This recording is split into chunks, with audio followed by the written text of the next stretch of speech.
Buenos días, buenas tardes mis hermanos, el Señor me les bendiga.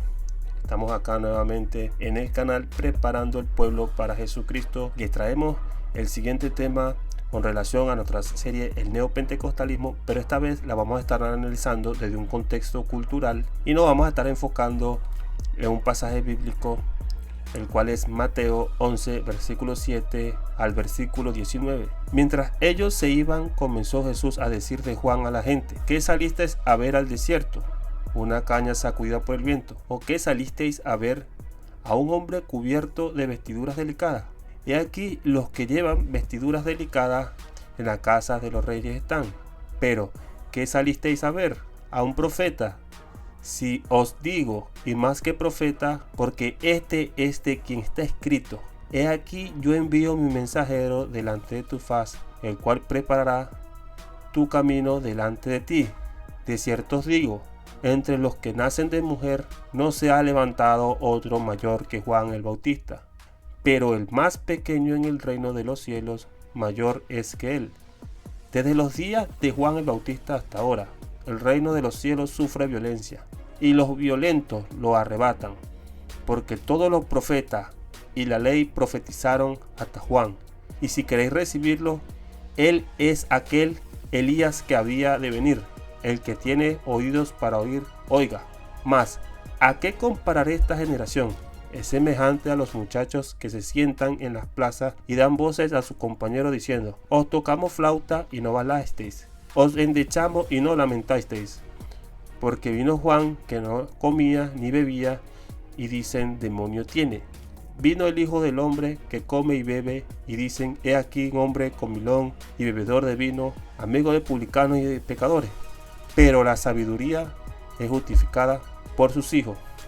Hermanos, en este pasaje observamos cómo el Señor Jesús se paseaba por toda una serie de alegorías culturales que el pueblo de Israel de aquella época conocía a la perfección. Muchas de estas representaciones poseían connotaciones positivas, mientras que otras resultaban profundamente negativas. A través de esta figura, Cristo nos brinda una enseñanza magistral sobre cómo la sociedad responde al mensaje divino basándose en su propio entorno. Y entonces estaremos hablando del primer punto, que es el estudio del pasaje para adentrarse al tema. Para comprender a fondo esta porción de la escritura, resulta indispensable analizar su contexto histórico. En los versículos 7 y 8, Jesús menciona a una caña sacudida por el viento. Para aquel entonces, las personas ya estaban sumamente familiarizadas con este tipo de representaciones, en especial por las cañas que crecían a orillas del río Jordán. Adicionalmente, el Señor emplea un agudo sarcasmo político al referirse a la peculiar manera de vestir del rey Herodes. Según los historiadores, este monarca, por casualidad o diseño, había acuñado unas monedas precisamente con la inscripción de una caña. Por consiguiente, Jesús utilizó la terminología que estaba en boga para referirse a un individuo que explotaba su imagen populista, como lo hacía Herodes, y simultáneamente establecer un claro contraste con Juan el Bautista. Mientras que Juan era un hombre que vestía con ropas ásperas, Herodes exhibía un estilo que bien podía considerarse afeminado por sus delicadas vestiduras. Durante su discurso, Jesús le recordó a los judíos diversos aspectos de su propia historia y cultura. Les explicó detalladamente la función de los profetas, señalando que esta etapa profética culminaba con Juan, quien sería el último profeta nacido bajo esa estructura cultural específica. Asimismo, el maestro ilustró su propio ministerio comparándolo con una fiesta de boda y el de Juan con un funeral. Ambas constituían figuras intrínsecas y muy marcadas dentro de la idiosincrasia judía de aquel tiempo. El diagnóstico final de Jesús fue contundente. El problema no radicaba en el método del mensaje, sino en la dureza del corazón de sus oyentes. Concluye afirmando que la sabiduría es justificada por sus hijos, evidenciando el resultado de sus males. Se trataba de un pueblo que prefirió creer ciegamente en sus tradiciones culturales y en sus líderes populistas antes que rendirse a él. Punto número 2. ¿Qué tiene que ver esto con la cultura y el neopentecostalismo? La conexión es sumamente reveladora. Jesús sabía perfectamente que cuando las personas carecen de una firmeza sólida en la palabra de Dios, se dejan influenciar con suma facilidad por los aspectos de su propia cultura y por sus arraigos sociales. Escuche bien, podemos definir la cultura como el conjunto de valores que caracterizan a una sociedad.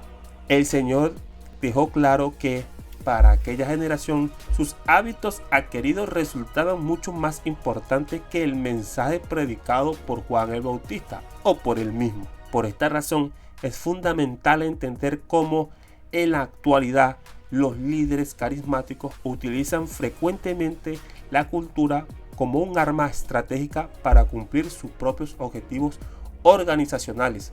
Punto número 3. El uso de la cultura inmaterial en el neopentecostalismo. Es necesario comprender que la cultura se subdivide en dos grandes áreas, lo material y lo inmaterial.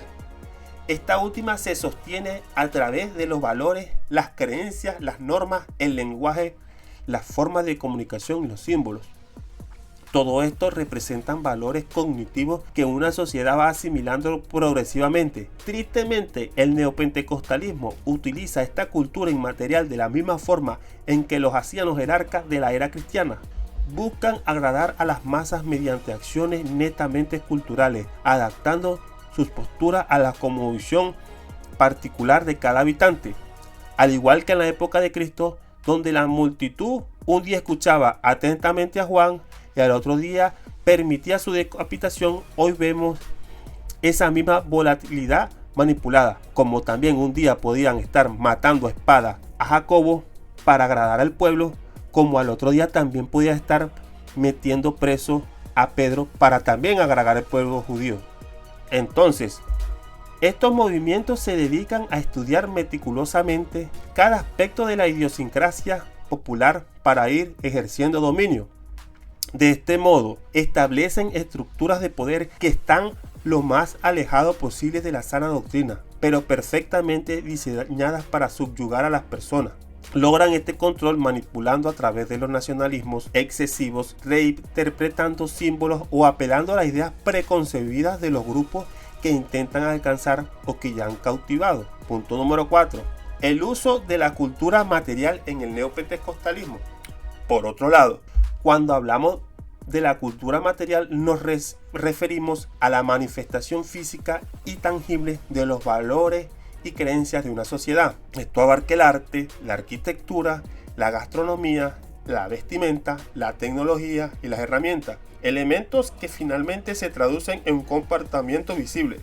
Por ejemplo, en el ámbito del arte y la arquitectura resulta evidente cómo los movimientos neopentecostales buscan enganchar a las sociedades aprovechando de sus ideas preconcebidas sobre la grandeza. Esto refleja habitualmente en la manera ostentosa y espectacular en la que construyen sus templos o mega iglesias, y algo también que vivió el pueblo judío, porque para la época lo más majestuoso que existía para ellos era el templo, mientras Jesús lo señaló que ese templo no iba a quedar piedra sobre piedra. Incluso en la manera de vestir y desenvolverse hallamos un paralelo bíblico.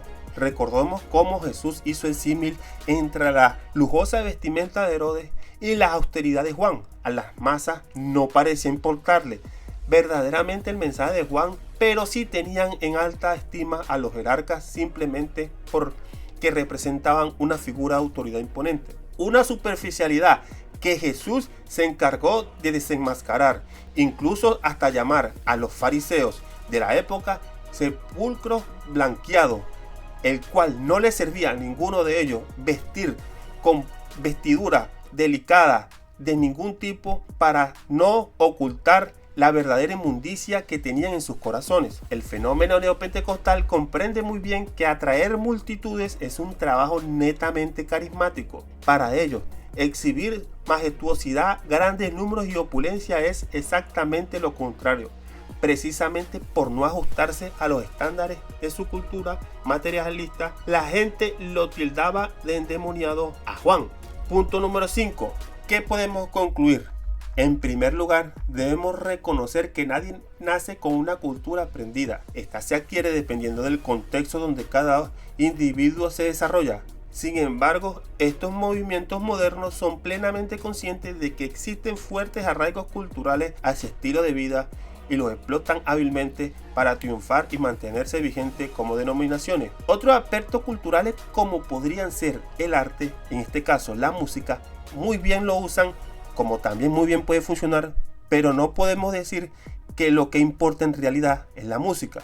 Pero la música en sí funciona conjuntamente con la letra, pero en este caso la letra es el mensaje verdadero y ese mensaje es el que tiene que influenciar verdaderamente, y por eso los fenómenos musicales dentro de los movimientos cristianos deben ser asumidos a su vez como una herramienta más para que la iglesia tenga motivos para seguir masificando el evangelio. Pero lo más grave de este fenómeno es que la cultura no es estática, cambia continuamente. A medida que la sociedad evoluciona, estas iglesias también modifican sus prácticas y mensajes para no perder relevancia, pero en este constante afán de adaptación terminan olvidando, relegando la palabra de Dios, tal como le pasó al pueblo de Israel, que le dieron tanta relevancia a sus costumbres judías, al templo y a la manera de vestir de su sacerdote, que cuando Jesús vino a la tierra les profetizó que no quedaría piedra sobre el templo, y 70 años después el general Tito Vespasiano acabaría con la nación entera,